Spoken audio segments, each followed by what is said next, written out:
মেয়ে তো চামড়া সহ মুরগির মাংস খেতে পছন্দ করে, তাই দূরের দোকান থেকে মাঝে মাঝে চামড়া সহ মুরগি এনে রান্না করি। কিন্তু আমি ওর বাবা চামড়া সহটা অতটা খেতে পারি না, চামড়া সহ রান্না করলে বেশি তেল তেল হয়। তাই আজকে পাশের দোকান থেকে চামড়া ছাড়াই মুরগি নিয়ে এলাম, এটাই কেটে কুটে আজকে রান্না করবো। আজকে মুরগি আনার সময় পাশাপাশি কয়েকটা গিলাও নিয়ে এসেছি। একটা তো এই মুরগির, আর দুইটা এক্সট্রা ছিল, সে দুইটা আনছি। লেগ পিস আর পাখনাগুলো রান্না করবো, গিলা আর গলাগুলো রেখে দেবো, ওটা আলাদা করে রান্না করে দেবো। মেয়ে যেমন খেতে পছন্দ করে সেভাবেই রান্না করে দেবো, পেঁয়াজ কলি টলি দিয়ে। এভাবে টানলে ওই চোরা হাড্ডিটা আলাদা হয়ে যায়।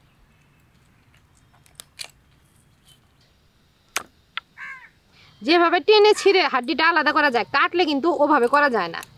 এই যে এটাও টেনেই করতে হবে, তবে আলাদা হবে। এই যে এই চোরা হাড্ডিটুকু ফেলবো, এই যে এটুকু ফেলবো না, এটুকু খেতে ভালো লাগে, নরম নরম হাড়। মেটেটা আজকে মাংস রান্নাতেই নিবো, গিলাগুলো নিবো না, গিলাগুলো আলাদা করে রান্না করবো। এমনিতে আজকে চামড়া ছাড়া মুরগির মাংস রান্না করছি। মেয়েটা তো একটু চামড়া সহ খেতেই পছন্দ করে, তবে হাড়গুলোই নিলাম, এগুলো আগে পরিষ্কার করে ধুয়ে তারপরে কাটবো। তবে এই হাড়ের মাংস খেতেও খুবই পছন্দ করে। এবার পিস করে কাটবো, কাটার পরেও দুই একবার ধুবো, আগে একবার ধুয়ে নিলাম।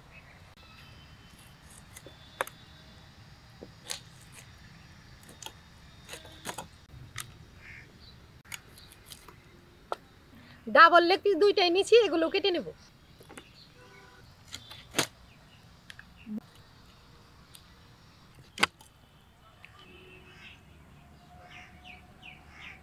এমনিতেই তো ব্রয়লার মুরগিতে তেল বেশি হয়, তবে ছোট সাইজের মুরগিতে একটু তেলটা কমই থাকে। তো যারা তেল খেতে অতটা পছন্দ না করে তাদের জন্য এটাই ঠিক আছে। আজকে গিয়ে একদম পেয়ে গেছি, দোকান প্রায় বন্ধ হবে, 2টার সময় দোকান বন্ধ করে, আমি তখনই গেছি। আর ছোট সাইজের মুরগিও পেলাম, ওটাই আনলাম আজকে। মাংসের পিসটা 2 টুকরা করলাম, তবে হাড়ের পিসটা কিন্তু একটা টুকরাই রইল। 2টা একই সাইজের হাড়। লেগ পিস আর গোটা রাখলাম না, আগেরটা কেটে দিয়েছি, এটাও কেটে দিচ্ছি। মাছ বরাবর কেটে নেই, আর এদিকে একটা, এদিকে একটা। মাংস রান্নাতে তো আমাকে কিছু মশলা বাড়তেই হবে, যত গুঁড়া মশলাই থাকুক, তবে তার আগে মাংসটা আমি ভালোভাবে মেখে রাখবো। মাংসের উপরে ছড়িয়ে দিলাম স্বাদ মতো নুন। এবার দেবো টক দই, দেওয়ার আগে একটু ফেটিয়ে নেই, চামচ দিয়ে ফেটিয়ে নিলাম, এটা মাংসের উপরে ঢেলে দেবো।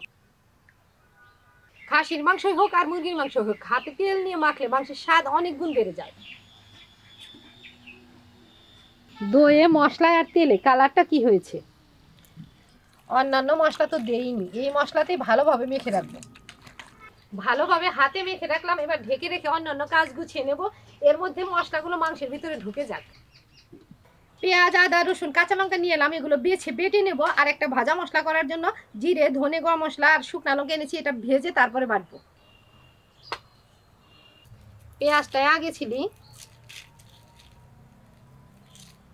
মাছ বরাবর কেটে দেই, যে বড় সাইজের পেঁয়াজ, এটাও কেটে দিলাম। আদাটুকু ছিলে নিচ্ছি। বাজার থেকে খুঁজে খুঁজে আমি ছোট রসুন নিয়ে এসেছি, এগুলো বাছতে সময় লাগে, তবে খেতে ভালো লাগে। জল ঢেলে দিলাম, ফোড়নের পেঁয়াজগুলো পলে নেই।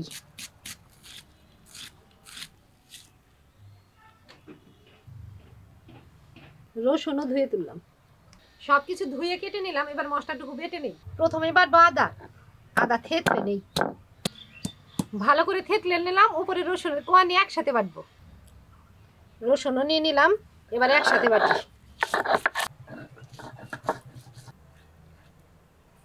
আদা রসুন বেটে পাটার মাথায় রেখে দিলাম। এবার পেঁয়াজ আর কাঁচা লঙ্কাও বাটবো। পেঁয়াজ, কাঁচা লঙ্কা,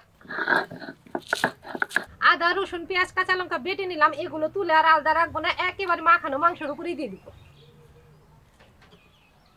বাবা, মাখানো মাংসের কালারটা কি হয়েছে! মনে হয় রান্না হয়েই গেছে। আরো একবার হাতে মেখে দিই।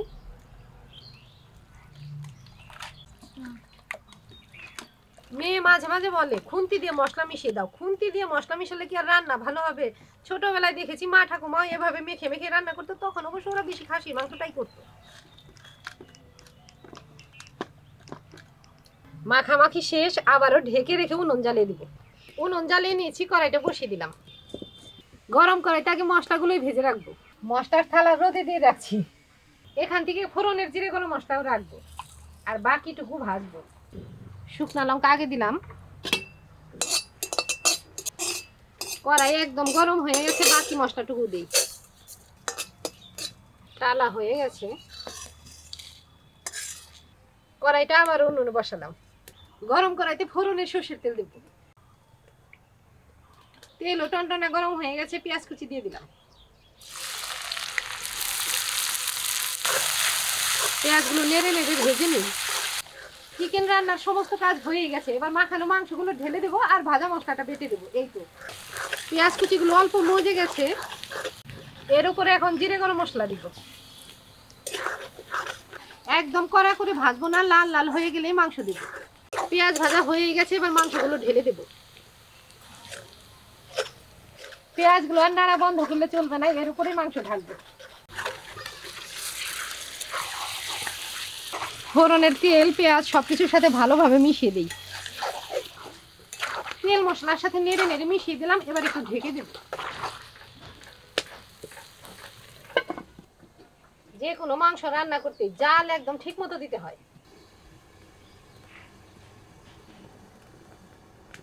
জাল যে হালে ধরছে ঢাকা খুলে নেড়ে দেই, নইলে আবার লেগে যাবে।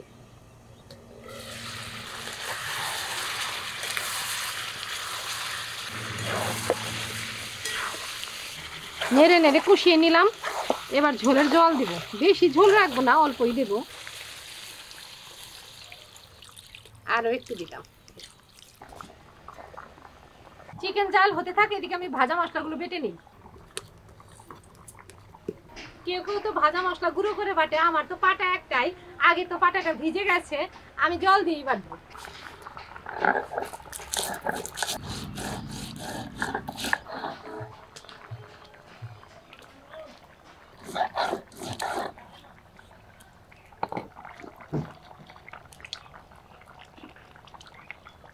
অনেকটাই জল শুকিয়ে গেছে, আরো শুকোবে। এবার একটা টমেটো কেটে দেবো। টমেটোটা কি ভালো, একদম টসটসা, কাঁচা খেতেও ভালো লাগে। মাছ বরাবর কাটলাম, এদিকেও কাটলাম, 4 টুকরা হয়েছে। এবার মাছ বরাবর কাটবো 8 টুকরা, এভাবেই দিয়ে দিব। আরও একটু শুকিয়ে যাক, তারপরে ভাজা মশলা বাটা দিব। আমার রান্নার জায়গার পাশে একটা সবজির বাগান আছে, বাগানটা অবশ্য আমাদের না, আমাদের পাশের বাড়ির। আমি ওর কাছে কিছু ধনেপাতা চাইছি, ও বলছে কি আমি স্নান টান করে ঘুমোতে গেলাম, তোমার যখন দরকার হবে তুমি নিয়ে নিও। যাই 2টো ধনেপাতা তুলে নিয়ে আসি।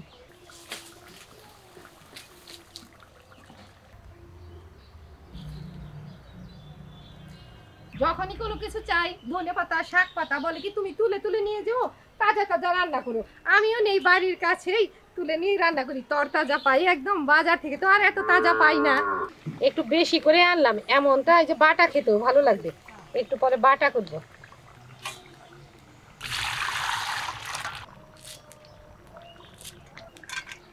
কুচি করে কেটে নিলাম। ভাজা মশলা যে বেটে রেখেছি আগে সেটা দেব।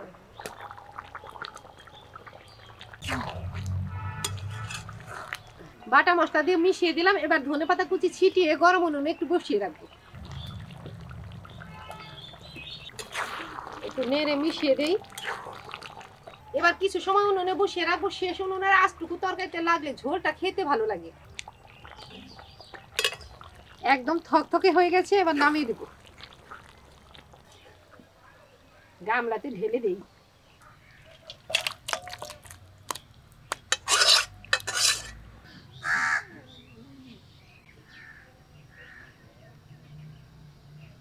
যত যাইবেই খাক না কেন, মাংস রান্না হলে আগে আমার মেয়ে খেয়ে দেখবে, তারপরে ভাতটা যে পরে খাবে, আগে 2 পিস খেয়ে নেবে। পাখনার পিসটাও দিই, পাখনাটা খেতেই ভালো পায় বেশি।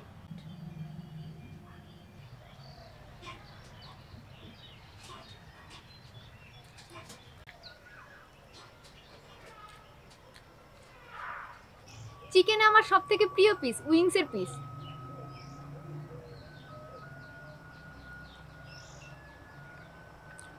এমনিতে তো আমি চামড়া শুদ্ধ চিকেনটাই বেশি পছন্দ করি, তবে আজকের এই হাড্ডি হাড্ডি চিকেনটাও সেই স্বাদ হয়েছে।